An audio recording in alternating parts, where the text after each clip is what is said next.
Alright, so you might be wondering what atmospheric watercolor is all about, and really what it means is you're painting the essence of the watercolor scene, or the essence of the scene. So it usually comes from the heart, and it's usually more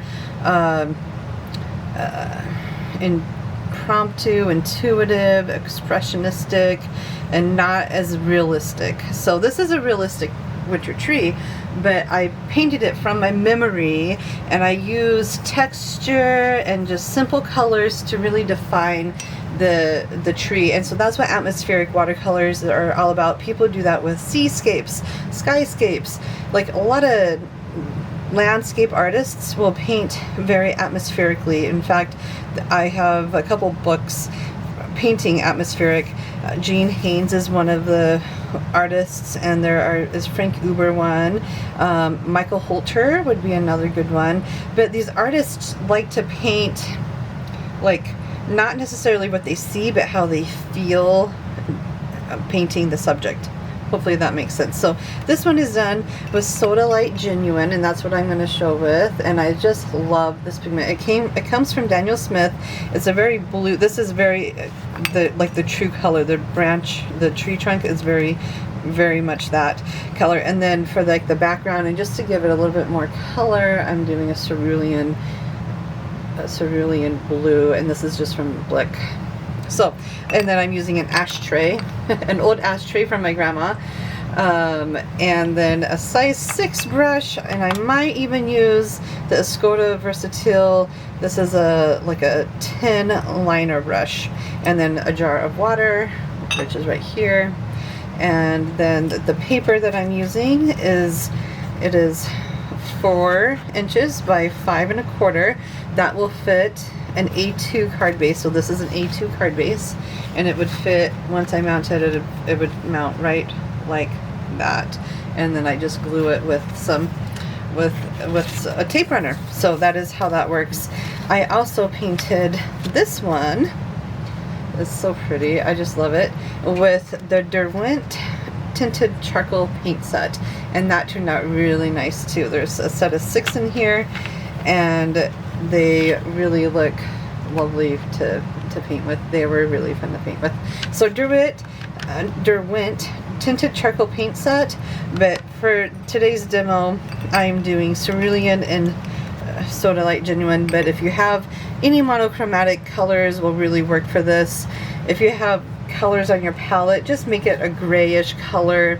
Use your color theory to make it happen. Alright, let's get started. So I like to paint for winter trees. I really like to paint loosely, and I like to paint kind of intuitively. So let's get started, and I will probably move this, but for now I'm okay. And I'm going to start with my big brush. I always start with my big brush first and go smaller. And I'm just getting my brush wet while I get some of this pigment started. I really truly love working with wet pigment. I will use my pan often, but I really love working with wet pigment. And this is Sodalite Genuine. Any Payne's Gray would also work. I like Sodalite because it gives it a sedimentary or granulation effect that you can't really get with Payne's Gray. Okay, now my goal here is to like get in and get out, so hopefully it won't take me more than a couple 10 minutes or so to paint. And I always like to wet my paper when I'm painting skies. I personally don't like taping it down or anything. Like, it does buckle a little bit, but it doesn't really bother me.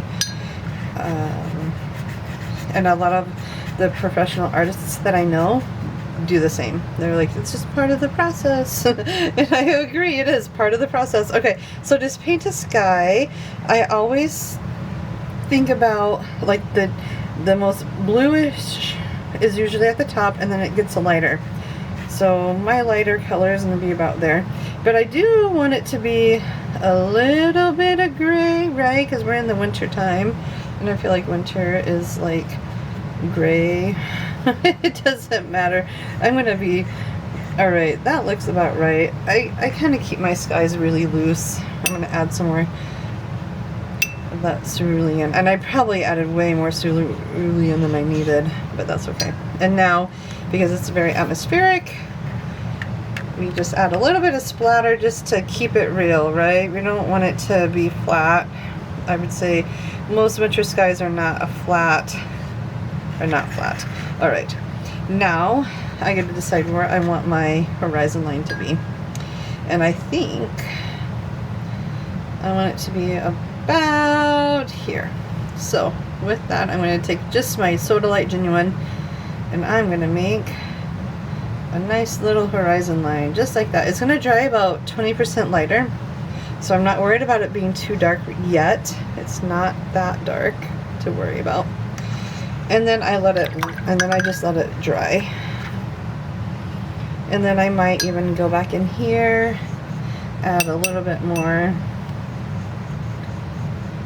blue, just a tiny bit. Okay, and I'm gonna let it dry. It's already doing some really pretty stuff that I really like seeing.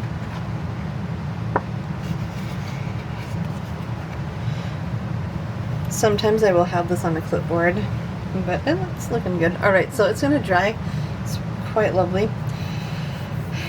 I will probably need to add just a little bit more of the dark right around here. And then right about here, and it's just going to add a little bit more to it.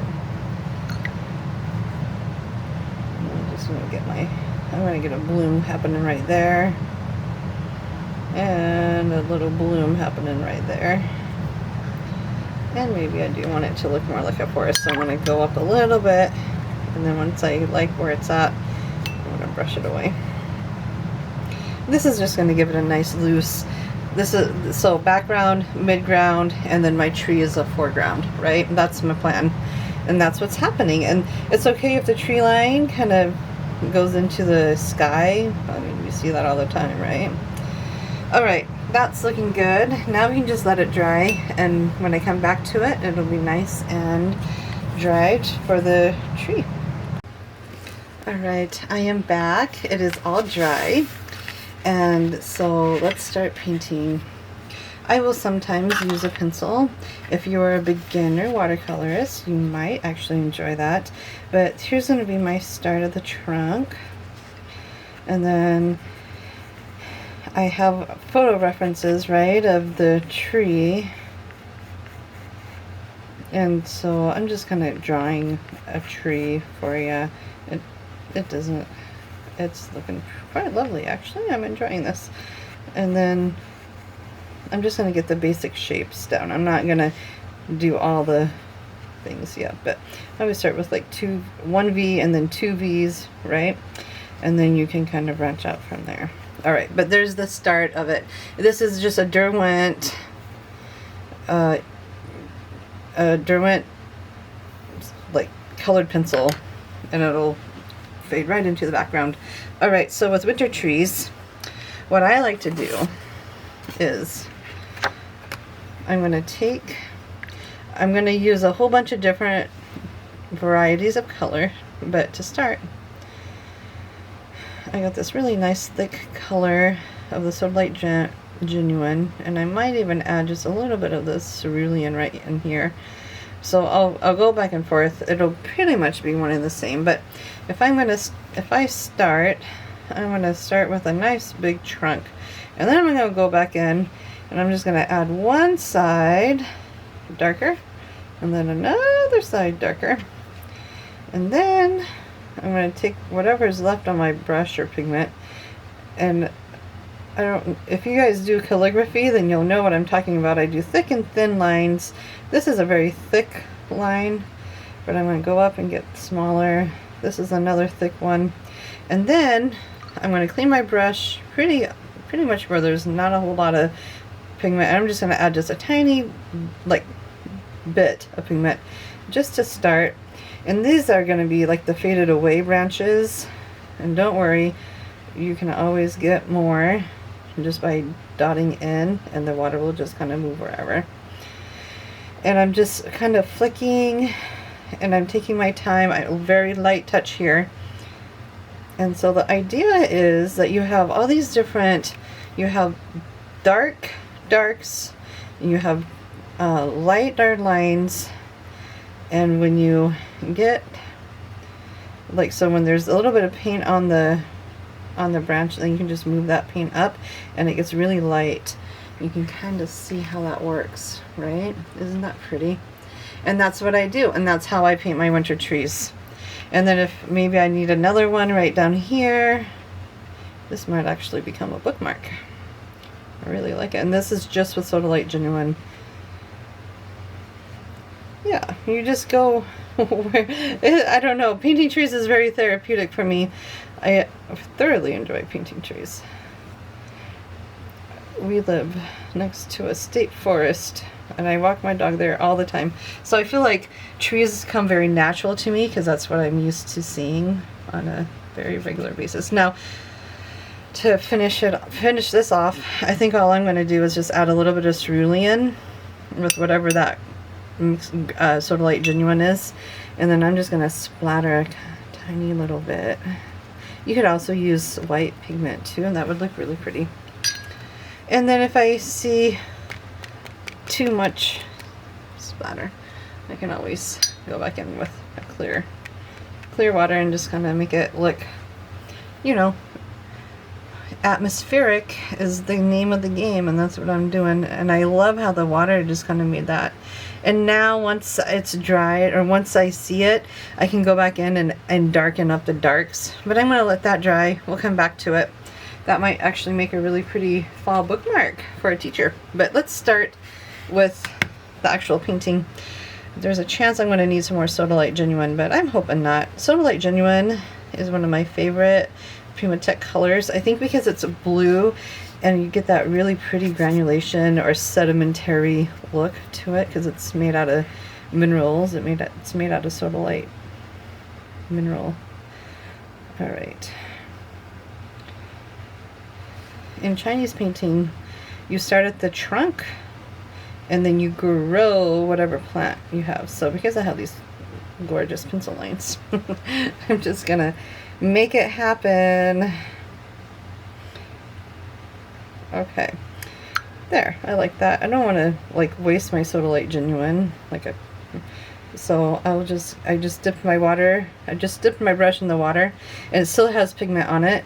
It's just not as much pigment, but I need a lighter touch. That doesn't always happen like I want it to. It happens. And don't be afraid to like really make it yours. And of course I will say, the more we practice painting with trees, the more realistic it's gonna look. So if your tree looks very I don't know, stale maybe is a word I would use, just keep practicing with your brush strokes. And I'm finding that I need a little bit more. I need a light touch, and I just need some of those really pretty branches back in. And once I get enough of these branches, there is a point where you are going to want to just stop and look, and I'm about to that point, and that's looking really good. This tree is a bit thicker, and I feel like the trunk needs to be down just a little bit further. It probably didn't need to be, but I felt like the trunk and the tree, the branches were not quite proportionate like my other one. There we go. Okay, I'm liking that. Now I'm just gonna go in and just get some more darks. This is a very atmospheric watercolor. I really like painting in an atmospheric way. It's okay if sometimes your lines break up. That looks more like a bird, because you don't always see every line, you know, they weave in and out. I really like that. I'm gonna need some more dark. I can see where and I'd rather make it dark now than later.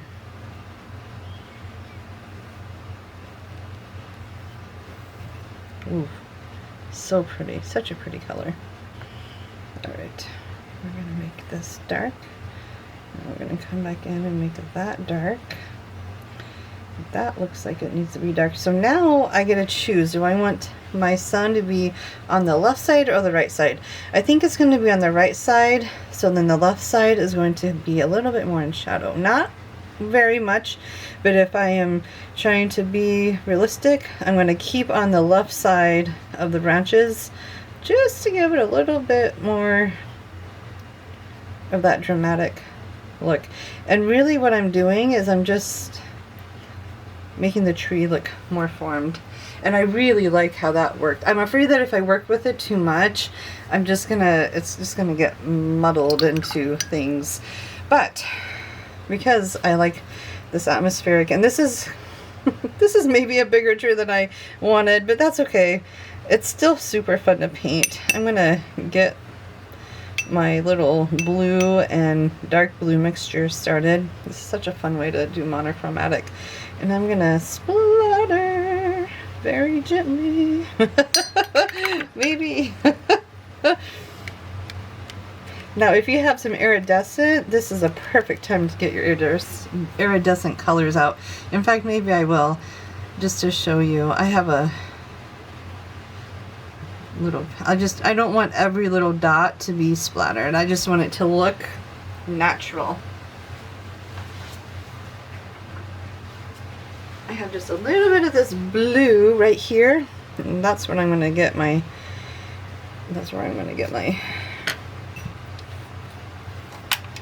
splatter. But I'm going to use a different brush. Ooh, look at that, so pretty. And I might even just add it right into here. That's a lot. And I don't want it to be super duper blue, so I'm going to add it with the Soleil Genuine.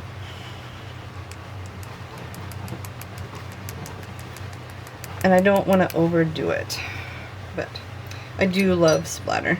I'll be the first to admit to that. And now wherever I don't want splatter, you just take it off. That's why I like using a towel. I can just wipe it off and go on with my day. Okay, I'm going to let that dry. That's looking amazing. And then how I finished it is once it was all dried, I just glued it onto this card base, and then I called it done. I will probably, it's just light enough that I could probably stamp something right here, or I will take another piece of copy paper and print my sentiment, my greeting, and put it into the card base. And that's it. That's all there is to atmospheric winter trees. If you found this video to be very helpful, please consider subscribing to my channel. I create content that I think watercolor artists will really enjoy. I videotaped a new video all about sunrises and atmospheric color. Enjoy this video. Paint the sky first. I like my paper to be kind of wet. And I'm actually going to start right with the yellow. And I feel like there needs to be a pretty good yellow spot right along this area. This New Gamboge yellow is so gorgeous. And I think I'm good with that band. Now I'm going to go in with my red. My indigo is getting into my getting all mixed in, which is perfect for lots of things, but not for what I need it to do. Yuck. Alright, let's get this yellow and the orange mix. Oh, so pretty. I'm just going to start right in here. It is really, really pretty.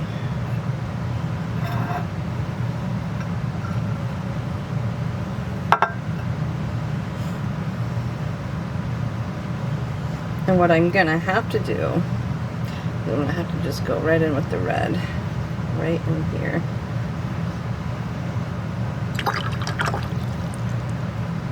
And right here is where I want my sun to be, so I'm just going to take out some of that. And I will add some more yellow in, but I wanted this to just be I'll probably do a couple layers. This guy is going to need a couple layers, and I see already that I'm going to need a little bit more yellow down here. And I think I got that started. Alright, I'm going to take some of that purple that I had left over in my palette, and I'm going to paint this part right in here. Now, I know that if I do purple and orange together, I'm going to get a really bad, yucky, muddy mess. So I don't want that. But this is a good start. This is not done yet, but it's a good start. And I see some purple over here. This is just suggestions, right? Okay, we're going to let that dry. And now we're going to go into our indigo and just start making our dark horizon line and our little lake that we got going on. And I see some oranges too, so I probably should have started with some oranges, but we can do that later. Alright, let's see. I think I like this horizon line. I always have to make it straight as possible. And it's going to look kind of green, so we're going to need a couple layers, but this is just the background.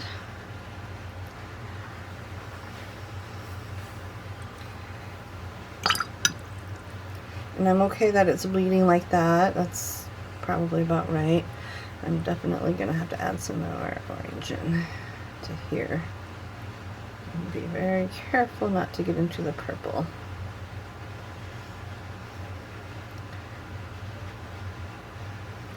But you can, there, I'm liking that better. And we'll get the sun in just a second. Okay. I think we're ready to get our first bit of, so this is just a suggestion. There's the bit of the lake. We're going to go into here.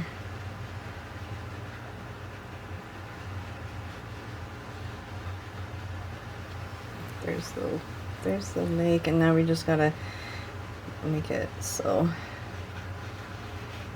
it will look more reflective, and we can do that. I'm using pretty thick indigo right down here. It doesn't have to be, but in my mind's eye I'm thinking it's really dark. I can always lighten it up a little bit, but to give it some atmospheric look, I'm doing splattering some watercolor on, and I want to keep my lake.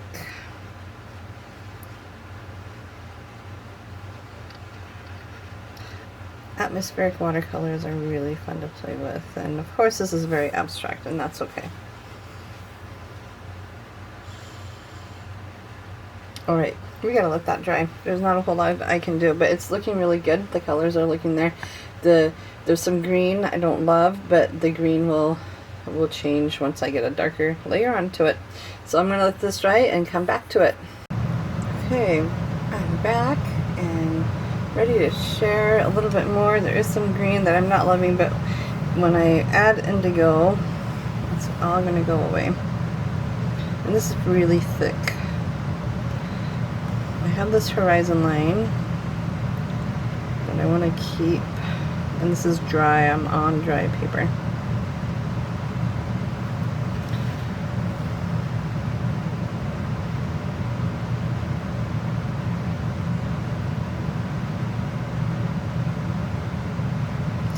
And I'm just making a band really, and now I'm going to clean off my brush.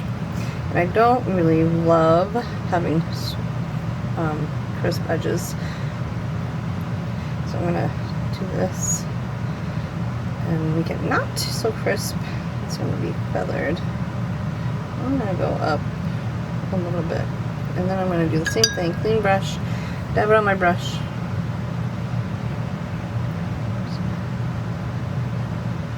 There we go. All right, now let's make this lake happen.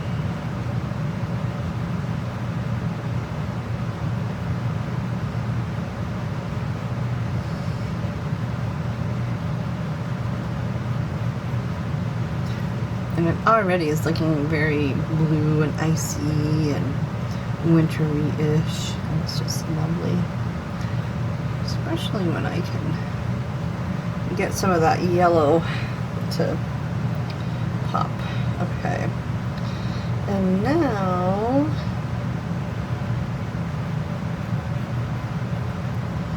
we're just going to let that be. I'm going to come back in with a drier brush. This is pretty dry. And I'm just going to scrape across just to give it some texture. Maybe that's the dead grass or the dead crops. Now we can let that dry again and come back and really finish up our sky. Sometimes we have to get our darks in first and then we can work on our lights. And that's where we're at.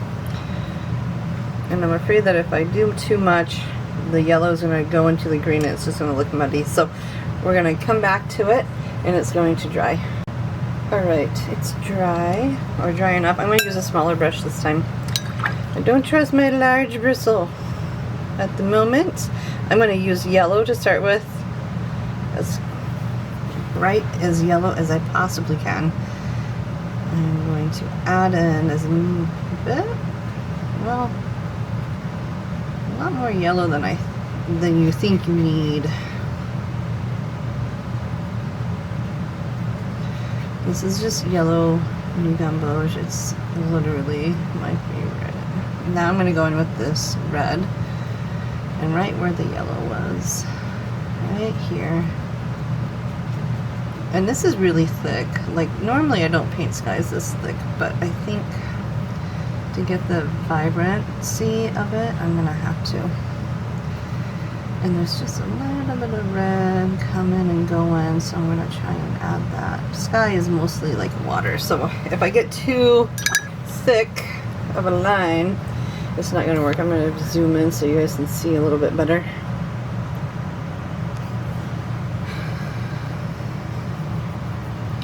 Now what I need to do is get a whole bunch of red right in this area.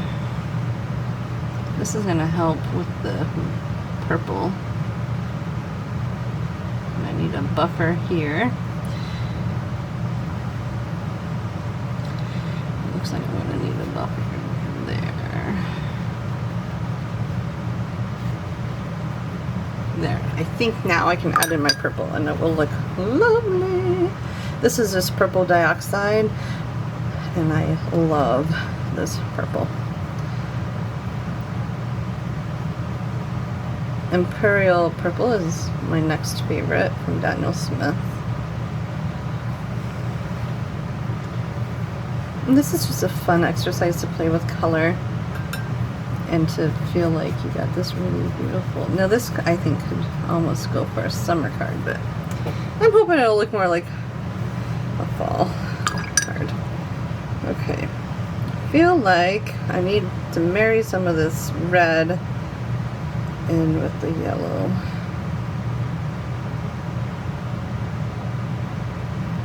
And I feel like there needs to be a little bit more orange over here. So we'll see if that is going to help it or hinder it. I think it's going to help it.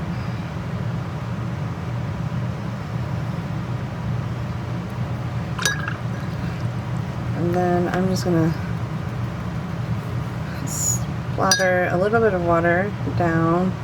What I want to have happen is I want the water to do its thing.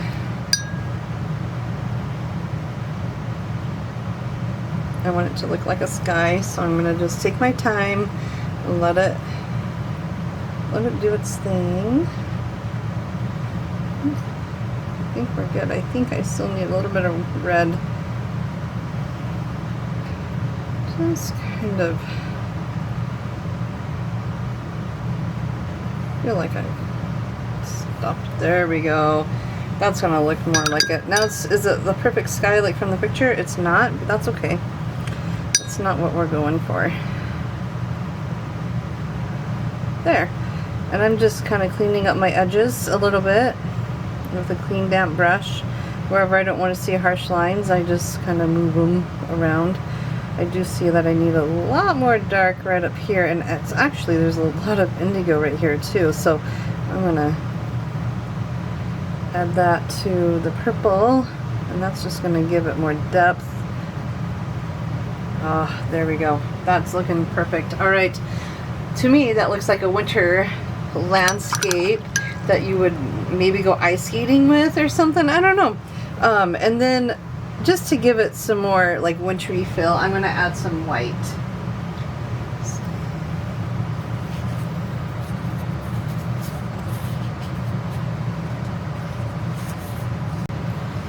All right, it's dry and we can just splatter some white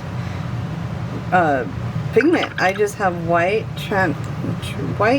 opaque white from Winsor & Newton, and it's perfect. And I'm just going to get my brush pretty much full of white. You see that? Yep. It wants to focus. It's not focusing. Nope. Anyways, there's white on it, and I'm just going to splatter, and I'm going to cover up this side, and I'm just going to splatter.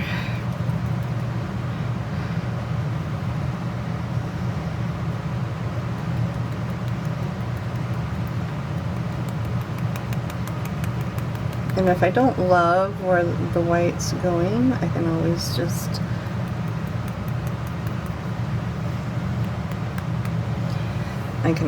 take my brush, and I don't really want white in there. And just clean it up. Gentle, very, very gentle.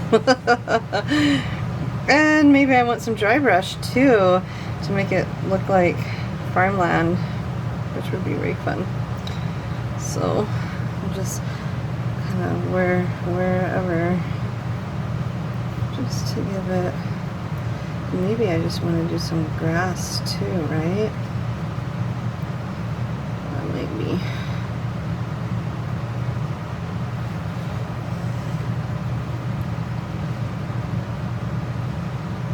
Sometimes I will make a line and just be like, okay, that's where I want some grass.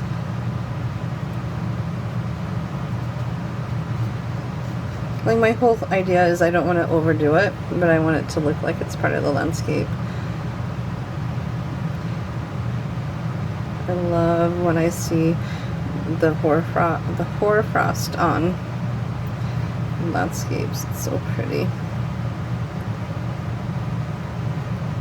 And I love painting grass. I feel like it's like so fun. Anyways, I'm probably getting ahead of myself, so I probably better stop. But you get the idea, and then I can go back and splatter a little bit more. Just to make it look like there's snow, but there we go. We got one really pretty wintry scene that, I don't know, it seems like December and January's sunrises and sunsets are just absolutely stunning with the dark contrast. It's one of my favorites.